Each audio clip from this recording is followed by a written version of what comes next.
Hello, everyone. I'm Ron Garrett, your host on the Vegas Pulse. Stories from back of the house. Now, the back of the house is all the people that work that you don't see. That's why they call it the back of the house. Right. Or those of us who know what's going on in the back of the house. And one of the primary guys who can help us with some of that is my good friend.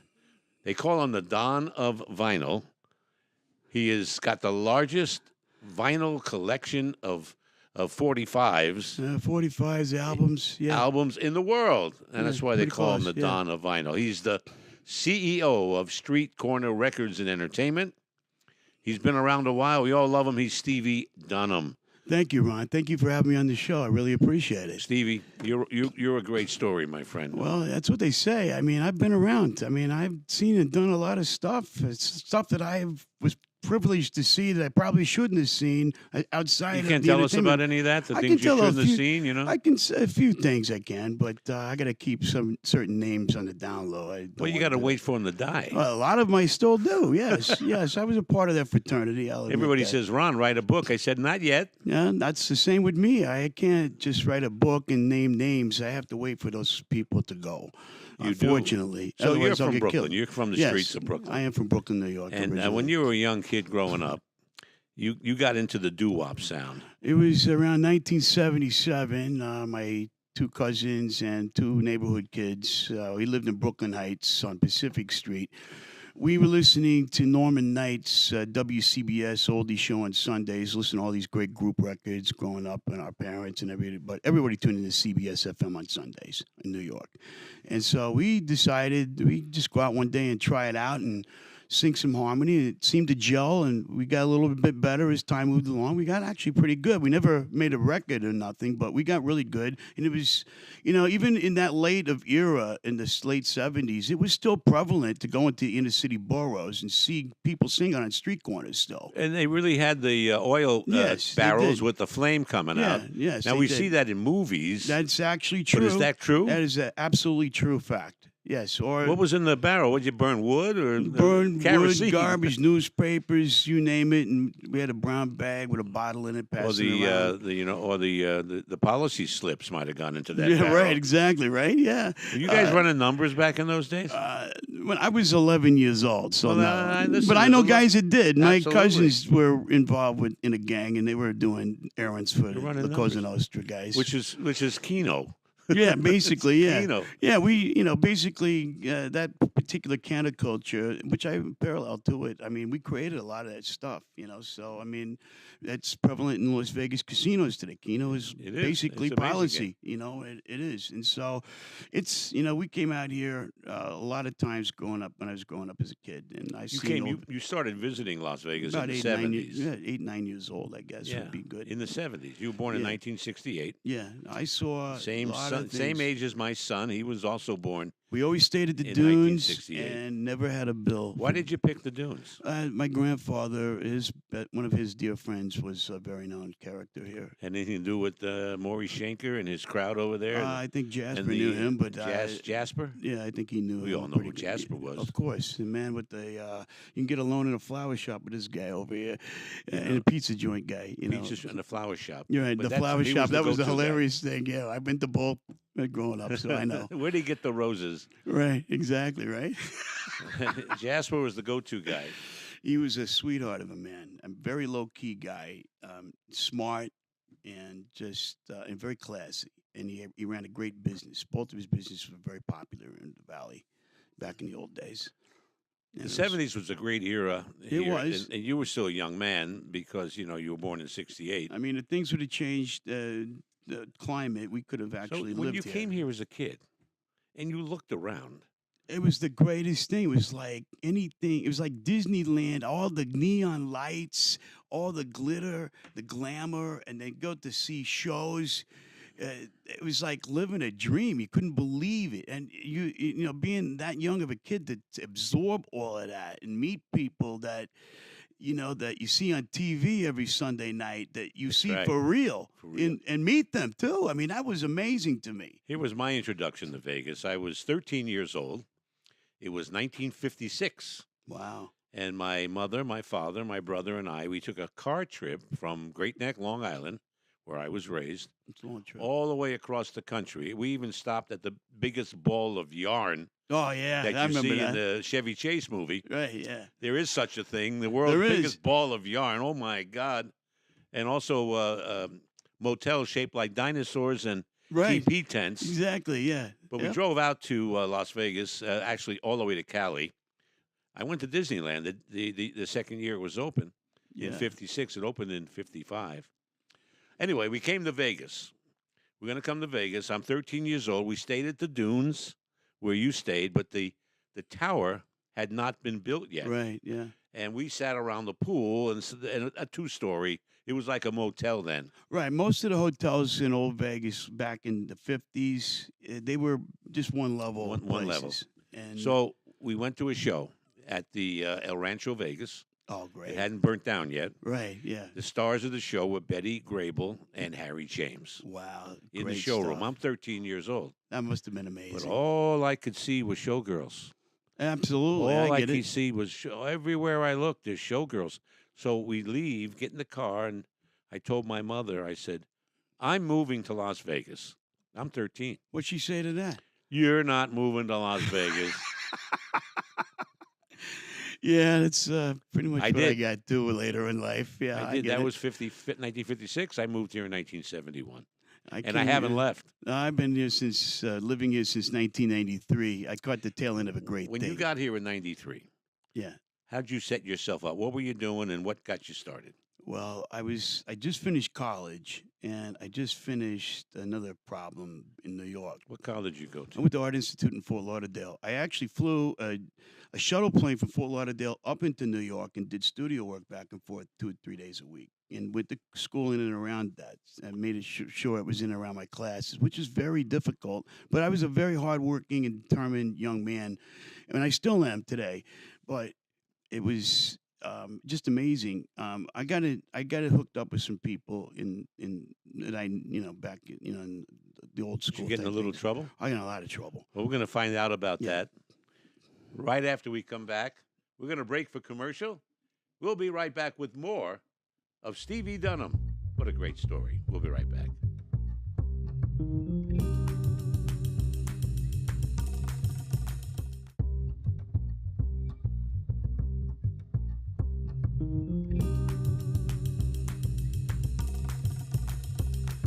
And we're back on Vegas Pulse, stories from the back of the house. And with us is Stevie Dunham, the CEO of Street Corner Records and Entertainment, and many other things. Now, we were talking, Yes. and you said you had a little trouble. Is it all right to talk about that? Or It was 34, almost 35 years ago. So, I mean, has it yeah, been it's taken okay. off the I mean, blotter? some of the guys are still locked up, but I won't mention any names. I got into a major problem Yeah. in New York City. I didn't know I was being watched, and I got pinched in front of my building on Pacific Street. What was the charge? It was a RICO Act. I got 7 indictments and Oh. charges out of 35. Conspiring with other criminals. Oh, you name it. I mean, I got popped for 7 big ones, and Did you do time? no, but I was looking at 40 years at time. My attorney, which was a very well-known mob attorney, his name was Shargo, and Uh-huh. he says to me this. He goes, "This is flimsy. You got no case. This is all because of an informant, a rat. Somebody Which ratted you They out. ratted out 62 guys. Now I'm in the Irish consortium, not the Italian La Cosa But Nostra. you're Irish and Italian. Yes, and I was accepted into the Irish clan. So, and they don't care if both parents are one or the other, as long as the father is Irish. So this case lasted about 2.5 months, and they got nothing. I was acquitted in all charges, and they sealed up my records. And then I ended up with an IRS case for tax evasion, which the government still wanted their Sure, money. they wanted their the zork. scarol. Yeah. So I didn't beat that one, but I paid almost $1 million in restitution. I go to jail for 10 years. You got to work real hard to pay that. I had the money, and You did. what we did, my partner and I, we had taking on a young Wall Street guy our age, and we shylocked him, and he would borrow from us, and then he put the money in the market, and he was an inside trader, and we put our money with him, and we basically told him, he said, "You screw us out of our money, you're going to be on a milk carton." It was just that simple. That was that And simple. He made us a lot of money, and that saved us from. We paid our fees and our fines, and then of course our people thought we skimmed, and then we're going to end up getting killed anyway. Yeah. So we got the hell out of Dodge.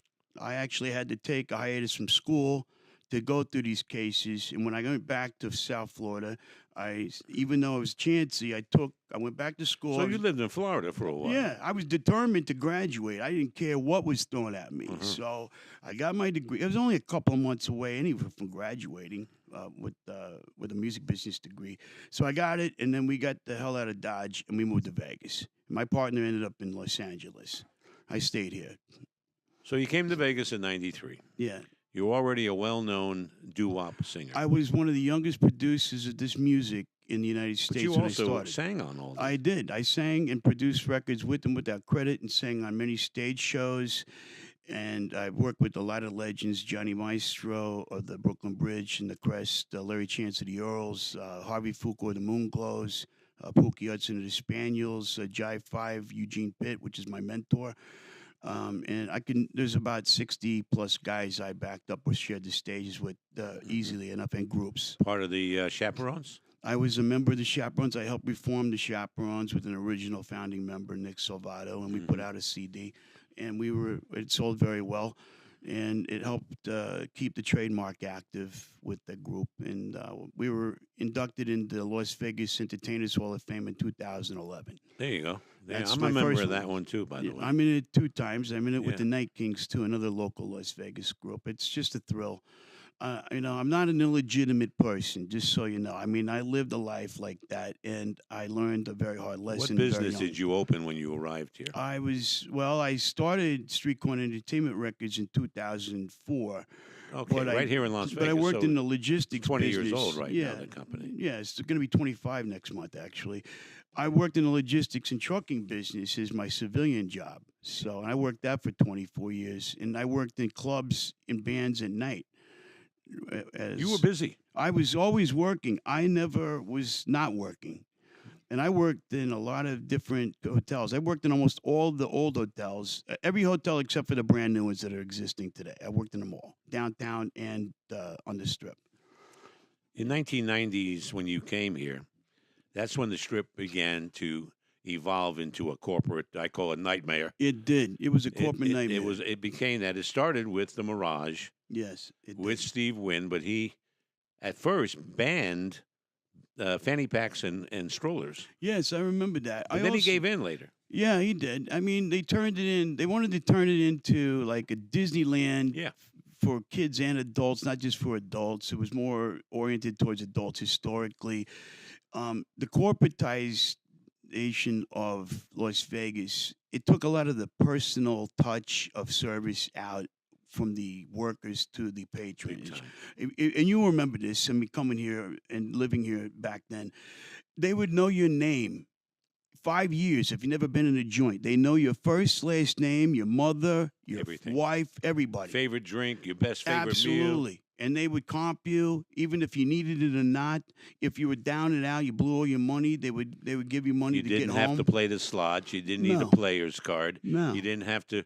They did it because everybody was a VIP. Yes, and they did that purposely. And these are the old school guys, the guys that built Vegas in particular before the corporations took over. And it was still leaked over a little bit in the beginning in the early 90s, and then it started to just slowly evolve out. I mean, it just dissipated. In 1993, when you came, I was the marketing director for Circus Circus. Okay, well, there were still aspects there. But we were owned by one man. His name was William G. Bennett, Right, who exactly. doesn't nearly get the kind of recognition No, he doesn't. he should Everybody have. else does. He built Circus Circus. He built the Excalibur. He Right. built the Pyramid. He built the Luxor, and he also built Mandalay Bay. And they don't give him anything for that. They don't give him any Down in credit at all. Laughlin, I was with them. They owned the Colorado Bell Great and the place. Edgewater. Yeah, another great casino. Well, he was hands-on. The Yeah, difference that's what I was heard. that his office was 5 steps from my office, and he's the big shot. He's the man. And if I wanted something done, I go ask him. Right, No red exactly. tape, Yeah, he didn't have to go through an no emissary or reports. nothing. Yeah, he didn't have to cut through all that But BS. this is the way we did it. Yeah. Again, back of the house. Right. Mr. Bennett would literally go into the kitchen and squeeze the lettuce. Now, man, this guy's worth $850 million. Right, I get it. Yeah. Squeeze the lettuce to make sure it was fresh. Well, that's a good boss. That's a good boss. One Yeah. time we were in the restaurant called the Pink Pony, Oh, yeah. which I always objected to that name, but he told me to shut my mouth. Him and I were close. He always said, Tom? He called me Tom because the guy before me was Tom, and he couldn't make the change. Tom became the marketing guy of the Luxor. Oh, wow. So he says, we're man. sitting having lunch. The waiter brings the hamburger with the fries. He looks at the fries and he says, take this back and cut them in half. They were too long. Wow. So what Mr. Bennett he comes back. It's almost like the casino story with the blueberry muffins. Right, exactly. He Yeah. brings it back and the fries are cut in half. And he turns to me and he says, do you know what I just did? I said, you cut the fries in half. He's, yeah, but does it look like more? I said, absolutely it does. Yes.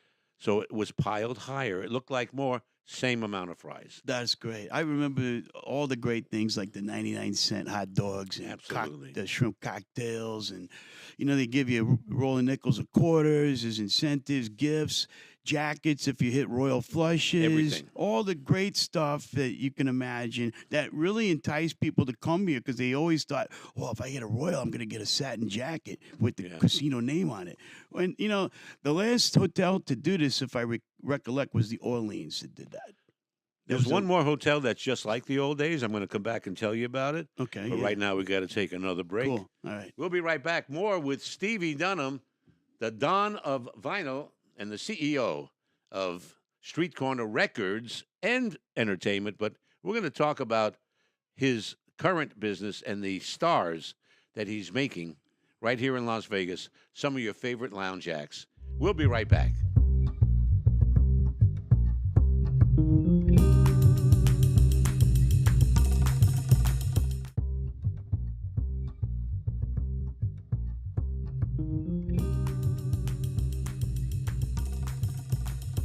And we're back on Vegas Pulse, stories from back of the house. And I've got the premier back of the house guy right here, Stevie Dunham.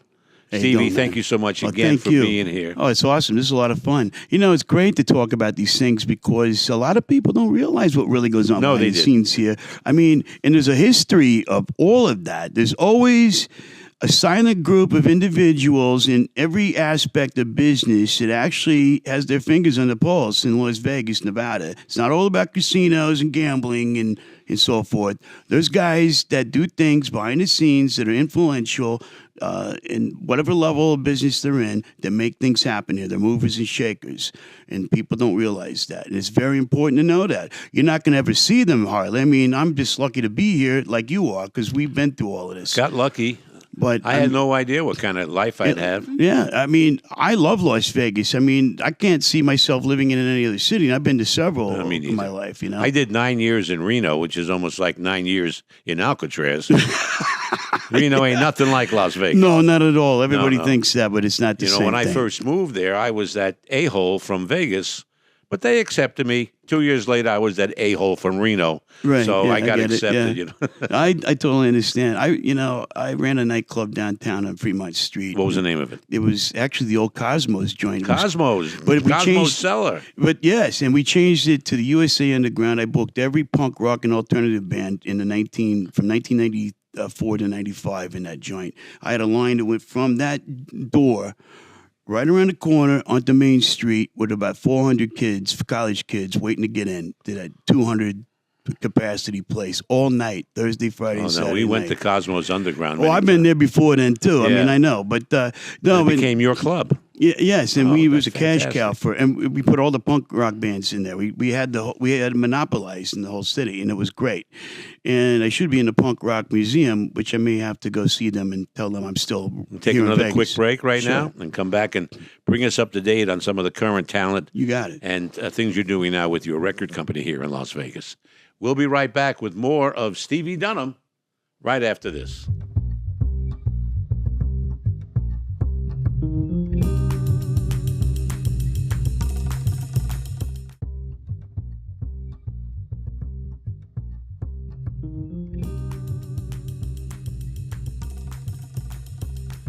And we're back with the Don of Vinyl. I keep saying that because he really is, and he's got the best vinyl collection, the biggest. One of them, vinyl, yeah, for one sure. of them in the world. Yes. Stevie Dunham, currently you're recording a lot of people here in town Yes. who are working the great clubs like the Composer's Room. Right, exactly. And a few other places. Tell us a little bit about that. Well, I have 5 local acts on my label, and Dana Day, I just produced her CD. We're going to have it going to the plant here in another few days for her first CD for in a long time.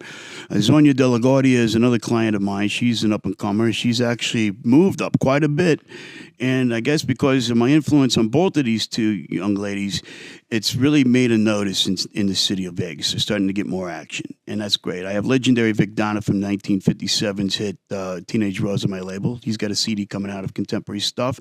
An up-and-comer, Kelly D. Thomas, is coming onto my label, and I have Matt Dorman's band coming on my label, which is a country artist. Tell us a little bit about Little Anthony. And Little Anthony, he's a guy that I've had for 2.5 years. He's the Rock and Roll Hall of Famer, Little Anthony from the Imperials, and we are also Grammy nominated because of him for New York State of Mind. And I have every project for him until he decides to retire. I want to tell you, I listened to New York State of Mind by Little Anthony and compared it to Billy Joel. What did you think? I thought his was better, Little Anthony. Really? You think? I think so. Much better. I think he nailed it. The emotion's nailed it better. because he has more of a teary voice. Yes. You know, and I thought it was much better. And the music was good, too. Anthony picked that because Billy Joel pays him tribute in every concert that Billy does. And so Anthony wanted to pay him back and do that.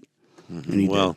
That hit the charts. It nominated for a Grammy. Yeah, I'm the only oldies label in rock and roll and pop culture history with a Grammy nomination. What do you see the future of oldies? I mean, that's a funny way to say it. I'm one of the controlling factors of this genre. So I see things change. Everything reciprocates itself over time, like history repeating itself. It's in a little downturn, but I see things coming. There's a lot of young kids out there that like this stuff, and we don't do just. I love doo-wop music. Me too. I love going back to the songs with all the ones that you talk about when you're on my radio show. Right, thank you. We discuss it. The Crest, the Flamingos, the great groups, great groups, and you've had your own groups as well, right? Yes. And you still record. I do my own stuff. I'm my own vocal group. I do all the vocal parts sometimes. You know, it's great having you here as a guest. Well, thanks, Ron. It's great having you. And we could talk for another hour. Oh, of course. I'm sure we could. And I think I'm going to invite you back because I want to pick great. up. I'd love to. I definitely would do that. Where we left off. Appreciate coming over to Hey Vegas TV Thank you. Studios right here on Annie Oakley. And we have a full facility here for everybody to come and make TV shows if it's a great place, folks. Great place. And maybe we should think about the Stevie Dunham show. Well, it's not something out of the picture. I think that might be considerable. We'll see what happens. Yeah. Thank you all for watching Vegas Pulse, stories from back of the house. You can't get a guy like this every week, so I got to bring him back for another show. Thank you, Stevie. Thank you. Thank you, everybody, for watching. We'll see you next week.